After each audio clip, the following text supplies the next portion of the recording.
जिन बच्चों इस समय आप लोग महामना इंस्टीट्यूट के यूट्यूब चैनल से जुड़े हुए हैं और इस चैनल में मैं आप सबका स्वागत करता हूं। आज हम लोग class 12 mathematics Hindi medium NCERT book के 11th चैप्टर त्रिविमीय ज्यामिति यानी 3 डायमेंशनल ज्योमेट्री के प्रश्नावली 11.3 को हम शुरू करने जा रहे हैं।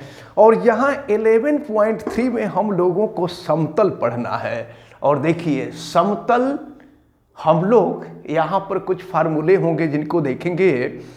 तो अभिलंब रूप में हम समतल का समीकरण देखेंगे। तो समीकरण दो तरह के होते हैं, एक सदिश समीकरण होता है और दूसरा कार्तीय समीकरण होता है।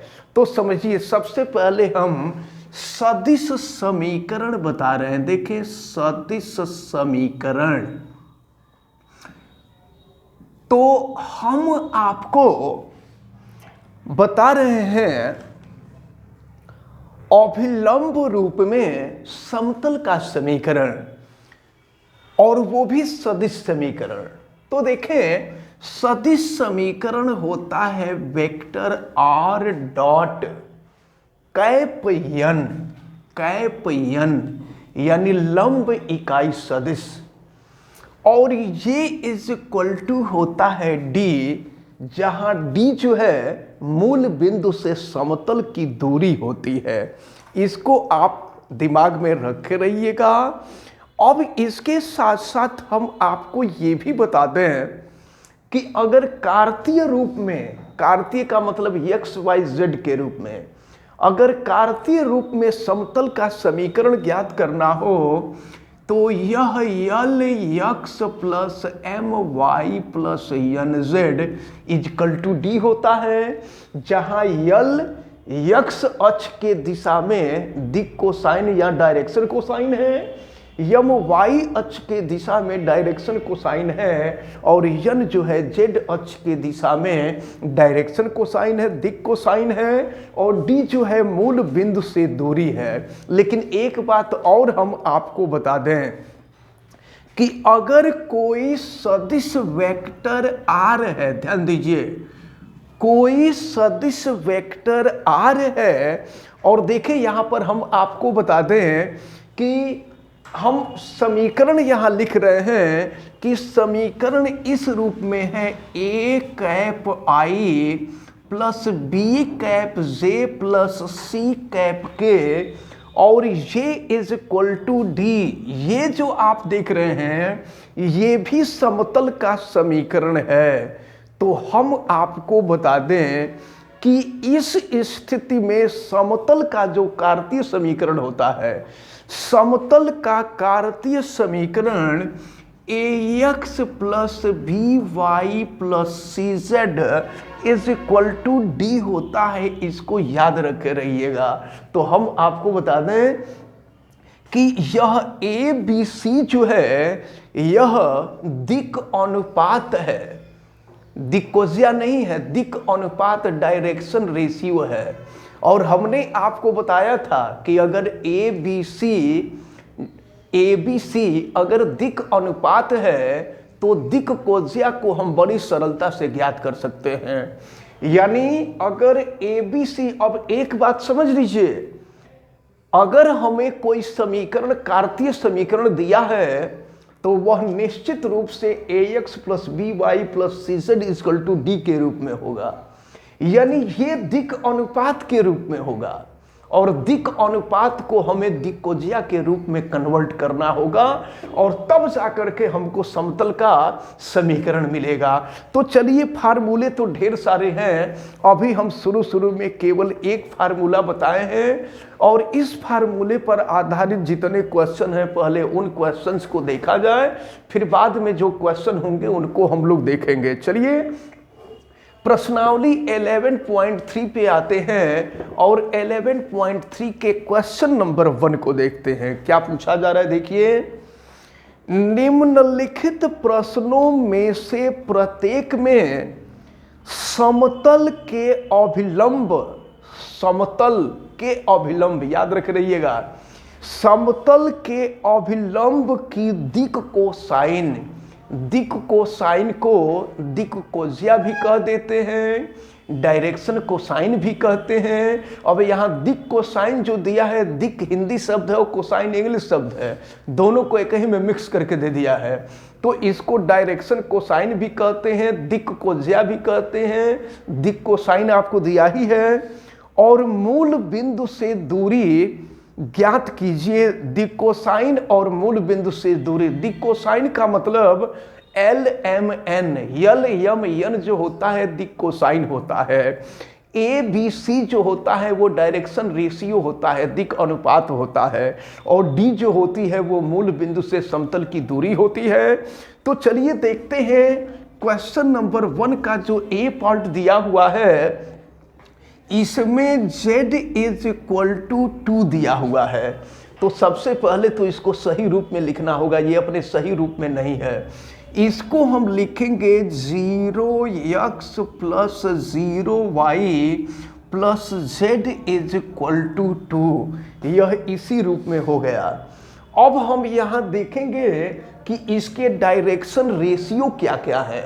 तो डायरेक्शन रेशियो यानी ABC, दिक अनुपात, ये इंग्लिश नाम काफ़ी फेमस है इसका, डायरेक्शन रेशियो, इसको आप याद रख रहिएगा।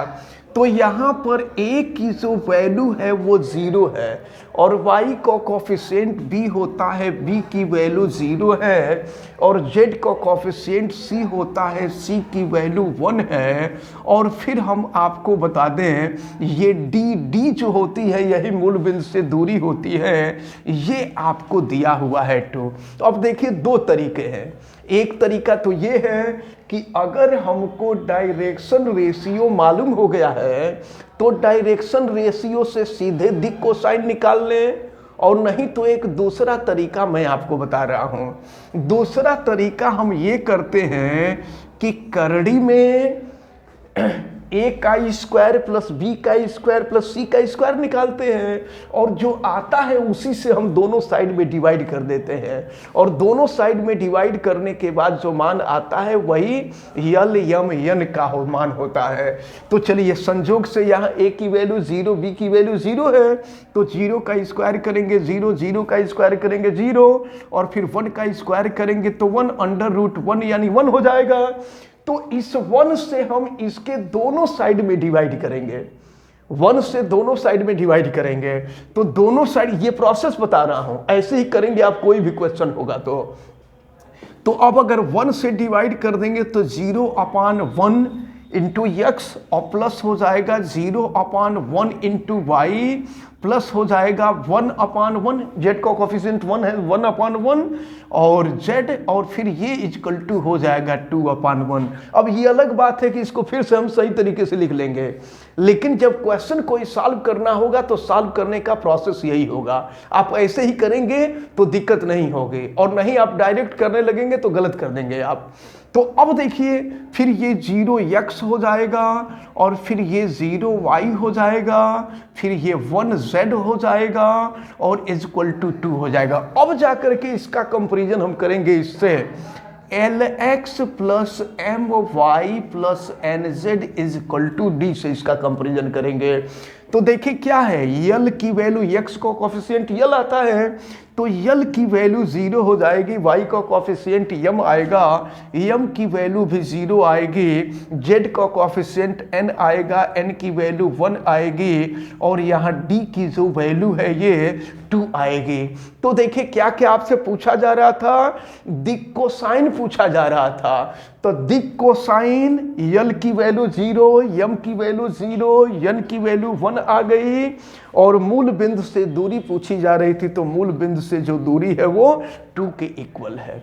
क्लियर हो गया आप लोगों को? कोई कंफ्यूजन है तो पूछ लीजिए, आगे बढ़े। चलिए अब यहाँ पर थोड़ा सा काफी इजी था, इसलिए आप लोगों को समझने में दिक्कत हुई होगी। आगे जब देखेंगे इसका बी पार्ट देखेंगे तो बी पार्ट बिल्कुल अच्छी तरह से क्लियर हो जाएगा। चलिए इसको इरेज कर देते हैं।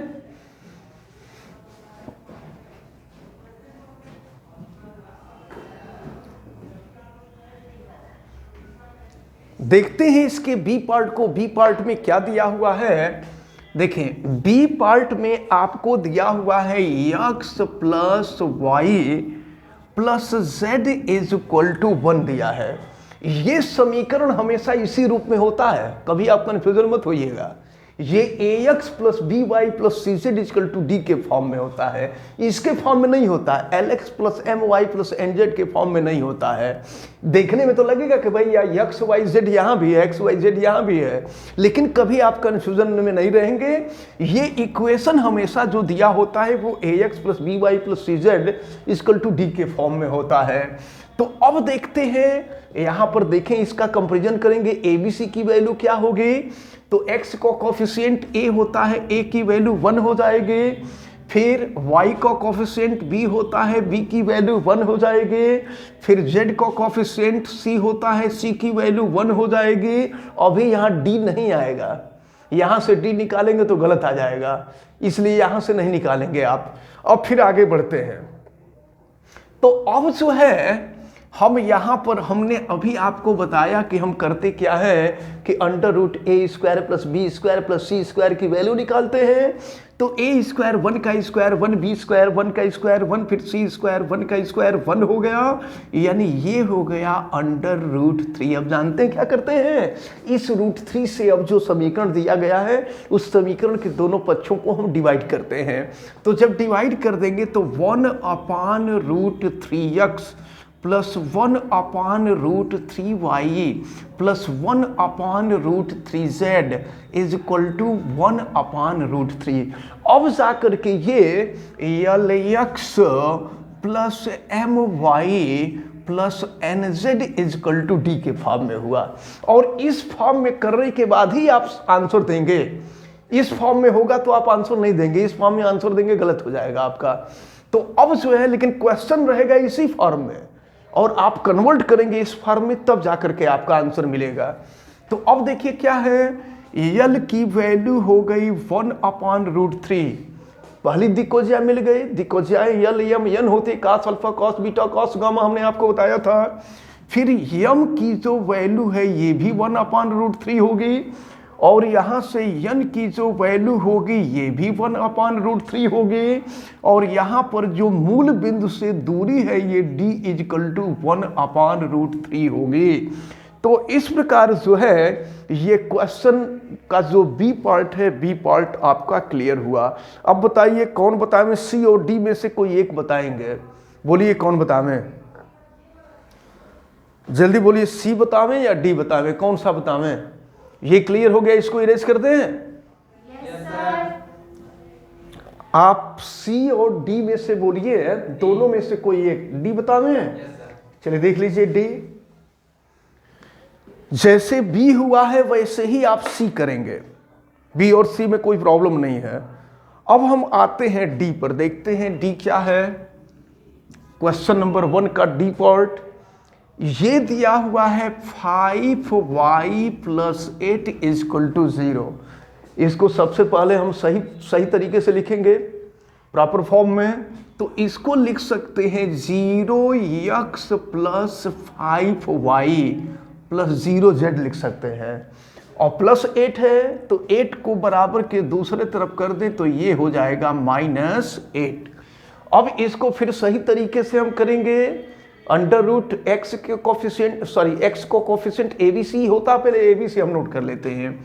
a is equal to 0, B की वैल्यू 5, सी की वैल्यू 0। हम क्या करेंगे, under root A square plus B square plus C square करेंगे। तो देखें ये 0 हो जाएगा, ये 25 हो जाएगा, ये भी 0 हो जाएगा। इसको सॉल्व करेंगे तो फिर ये 5 निकल जाएगा। इस 5 से हम क्या करेंगे कि दोनों साइड में डिवाइड करेंगे, 5 से दोनों साइड में डिवाइड करेंगे।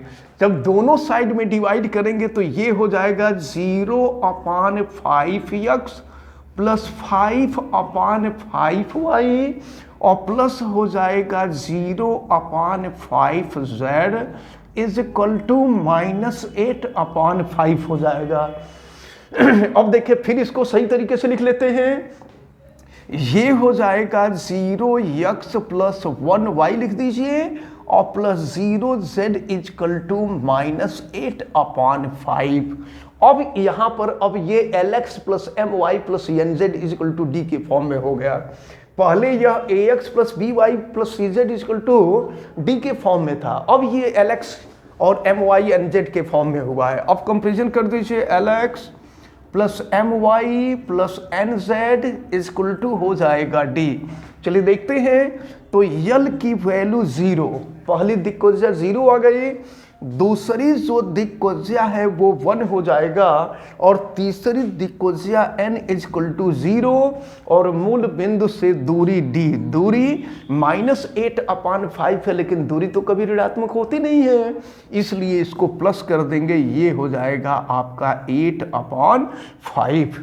तो इस प्रकार क्वेश्चन नंबर 1 जो है आपका कंप्लीट होता है। क्लियर हुआ आप सबको?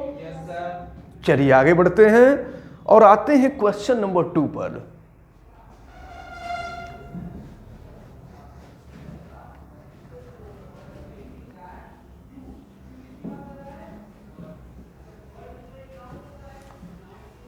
देखते हैं क्वेश्चन नंबर 2 में क्या दिया हुआ है। उस समतल का सदिश समीकरण ज्ञात कीजिए। याद रखिए, सदिश समीकरण ज्ञात करने के लिए कह रहा है, तो जब सदिश समीकरण कहता है तो उसमें वेक्टर r जरूर होगा। उस समतल का सदिश समीकरण ज्ञात कीजिए जो मूल बिंदु से 7 मात्रक की दूरी पर है। तो 7 मात्रक मूल बिंदु से जो दूरी होती है वो d होती है और सदिश इतने पर अभिलंब है, जिस पर अभिलंब होता है वही वेक्टर n का मान होता है। जिस सदिश पर अभिलंब होता है वही वेक्टर n का मान होता है। इसको आप लोग अच्छी तरह से माइंड में रखे रहेंगे। ये आपको दिया हुआ है 3I प्लस 5J माइनस 6 दिया हुआ है। तो देखिए फार्मूले में क्या होता है, r डॉट कैप n, तो हमको कैप n की वैल्यू निकालनी होगी। यहाँ पर लंब सदिश नहीं होता है, लंब इकाई सदिश की हमको ज़रूरत होती है। तो अब हम निकाल लेंगे यहाँ पर, तो इसका मॉड पहले निकालेंगे। तो वेक्टर n का मॉड हम निकालने जा रहे हैं। देखते हैं वैल्यू क्या आती है। √3 का स्क्वायर, i के कोफिशिएंट का स्क्वायर प्लस j के कोफिशिएंट का स्क्वायर प्लस k के कोफिशिएंट का स्क्वायर। तो 3 का स्क्वायर हो जाएगा 9, 5 का स्क्वायर हो जाएगा 25 और 6 का स्क्वायर हो जाएगा 36। तो फिर ये हो जाएगा आपका √ कितना होगा, 70 हो जाएगा। √ देखिए ये हो गया आपका 34, हाँ 70 हो जाएगा। ये हो गया आपका √17। स्क्वायर रूट तो निकल नहीं पाएगा, स्क्वायर रूट निकलता तो स्क्वायर रूट निकाल देते हैं। अब हम यहाँ पर कैप n की वैल्यू निकालेंगे और कैप यानी इकाई सदिश होता है और इसकी वैल्यू निकालने के लिए हम सदिश में उसके मॉड से भाग दे देते हैं तो वैल्यू निकल जाती है। तो ये हो गया 3I plus 5J minus 6K अपान हो जाएगा √70। अब चलिए, अब हम पूछा क्या जा रहा है, समतल का सदिश समीकरण पूछा जा रहा है। तो अब यहाँ हम ज्ञात करेंगे, अतः समतल का सदिश समीकरण, समतल का सदिश समीकरण, तो समतल का सदिश समीकरण होगा वेक्टर r डॉट, देखें वेक्टर r डॉट और ये कैप n की वैल्यू ये हो गया आपका 3I plus 5J minus 6K अपान हो जाएगा √70 और ये इजक्वल टू होता है d की वैल्यू आपने देखा था 7। ये हो गया समतल का सदिश समीकरण, ये हम लोगों का आंसर हो गया। तो ये रहा क्वेश्चन नंबर 2। क्लियर हुआ ना? चलिए आगे बढ़ते हैं और अब हम आते हैं क्वेश्चन नंबर 3 पर। देखते हैं क्वेश्चन नंबर 3 में क्या कहा जा रहा है। इरेज करते हैं इसको।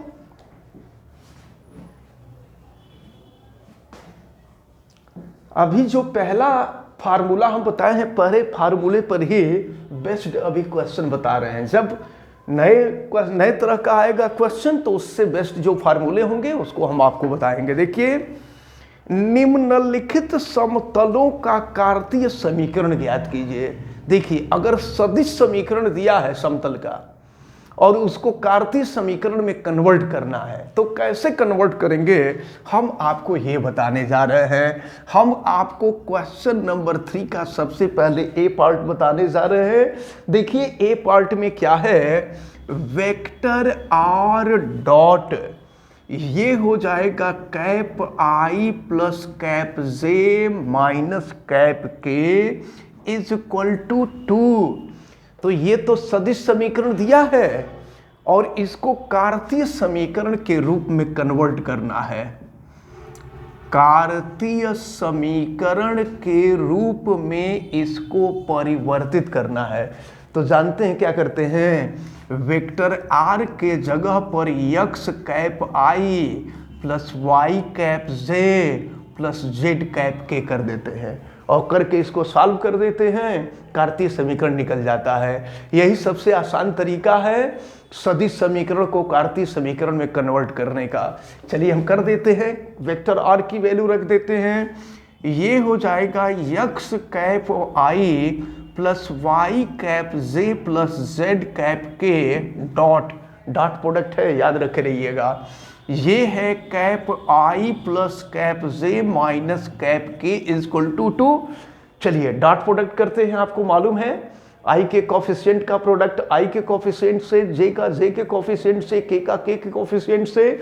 चलिए देखिए क्या होगा, आई का कोफिशिएंट यहाँ 1 है, यहाँ जो है यक्स है, तो यक्स इंटू 1 करेंगे यक्स हो जाएगा, फिर जे का कोफिशिएंट करेंगे वाई हो जाएगा, फिर के का कोफिशिएंट करेंगे माइनस जेड हो जाएगा और ये इज इक्वल टू हो जाएगा 2।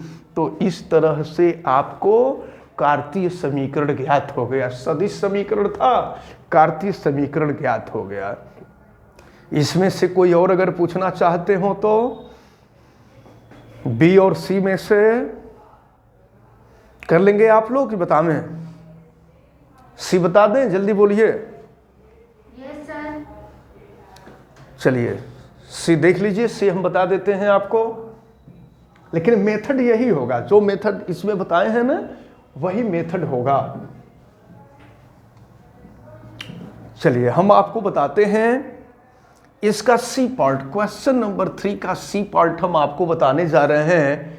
देखिए यहां पर दिया हुआ है vector r dot in large bracket, ये है यस माइनस 2t कैप आई प्लस 3 माइनस टी कैप जे plus 2s plus t cap k, और ये इज इक्वल टू दिया हुआ है 15। यहां भी वही काम करना है। ये सदिश समीकरण दिया है, सदिश समीकरण को कार्तीय समीकरण में कन्वर्ट करना है। तो क्या करेंगे हम लोग, vector R is equal to X cap I plus Y cap J plus Z cap K कर देंगे। यहाँ क्वेश्चन सॉल्व हो जाएगा हम लोगों का। तो चलिए यक्स कैप आई प्लस वाई कैप जे प्लस जेड कैप के, और फिर ये हो जाएगा डॉट प्रोडक्ट, ये हो जाएगा यस माइनस 2t कैप आई प्लस 3 माइनस टी कैप जे, और फिर हम आगे बढ़ते हैं और फिर ये है आपका 2s plus t cap k, और ये इज इक्वल टू है 15। चलिए करते हैं, आई का आई के साथ, जे का जे के साथ, के का के साथ। तो फिर देखिए क्या मिलेगा, यक्स हो जाएगा यस माइनस 2t हो जाएगा, और फिर यहाँ पर y हो जाएगा और 3 माइनस टी हो जाएगा, और फिर यहाँ पर z हो जाएगा और ये 2s प्लस टी हो जाएगा, और ये इज इक्वल टू हो जाएगा 15। ये मिल गया आपको कार्तीय समीकरण। क्लियर हो गया आप सबको? अब हम आते हैं क्वेश्चन नंबर 4 पर। देखते हैं क्वेश्चन नंबर 4 के लिए एक थोड़ा सा परिवर्तित फार्मूला होगा, और वो परिवर्तित फार्मूला हम आपको बता दें।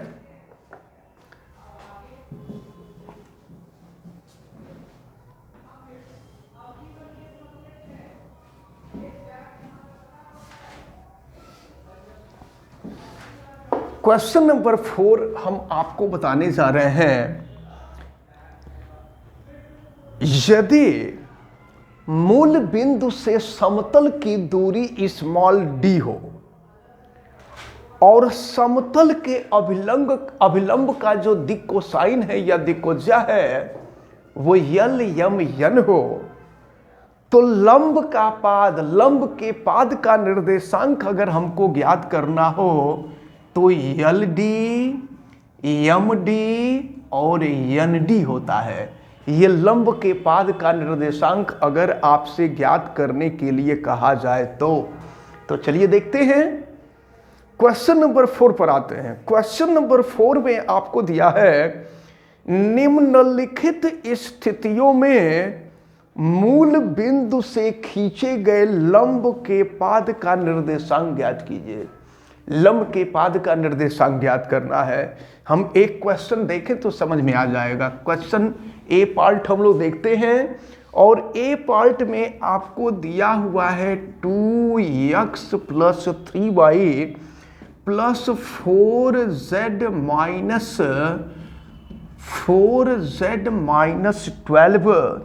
= 0 दिया हुआ है। देखते हैं, तो ये हमने बताया कि यह ax + by + cz = d के ही फॉर्म में होता है जब कोई भी समीकरण दिया होता है। तो इसको थोड़ा सा हम सही कर लें। ये 2x प्लस हो जाएगा 3y + 4z कर लेते हैं 12। अब यहाँ पर दिक् अनुपात हमको मिलेगा, ABC मिलेगा।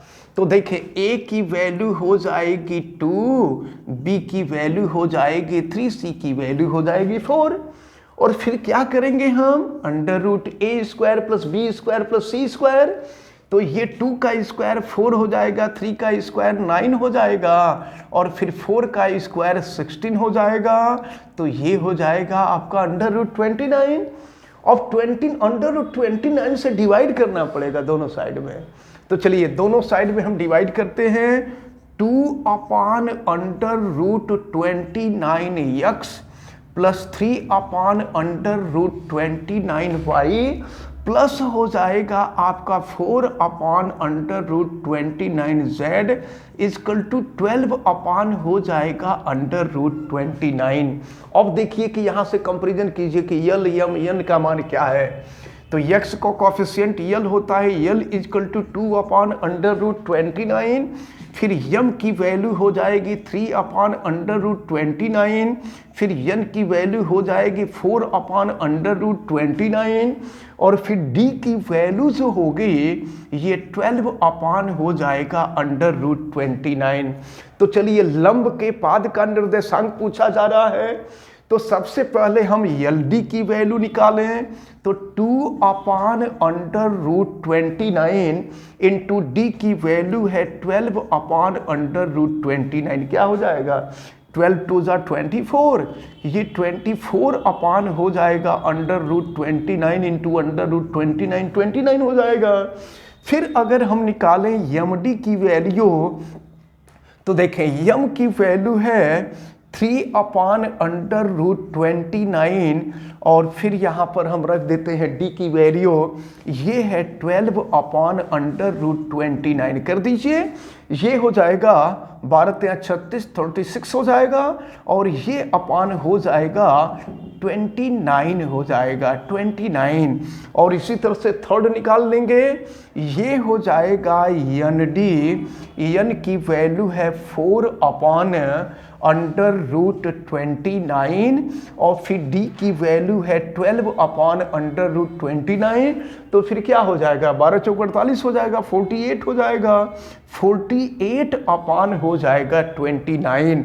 तो फिर यहाँ लिखेंगे अतः लंब के पाद के निर्देशांक, अतः लंब के पाद के निर्देशांक, लंब के पाद के निर्देशांक, इन निर्देशांकों को हम लिख लेंगे। पहला है 24 अपॉन 29, दूसरा जो मिला है 36 अपॉन 29 और फिर 48 अपॉन 29। तो इस तरह से लंब के पाद के निर्देशांक हमको ज्ञात होते हैं। तो अब जो है ये क्वेश्चन आप सबको समझ में आ गया है ना? Yes sir. और हमें उम्मीद है कि जितने लोग वीडियो देख रहे हैं आप सबको भी ये क्वेश्चन समझ में आ गया होगा। आप वीडियो को लाइक ज़रूर कीजिएगा और अगर आप चैनल पे नए हैं तो चैनल को सब्सक्राइब भी कीजिएगा, बेल आइकन को भी प्रेस कीजिएगा। और अगर किसी प्रकार की कोई दिक्कत समझ में आती है तो आप हमें कमेंट करके ज़रूर बताइएगा और वीडियो को मैक्सिमम स्टूडेंट तक शेयर ज़रूर कीजिएगा। आप सभी लोगों का बहुत बहुत धन्यवाद। जय हिंद।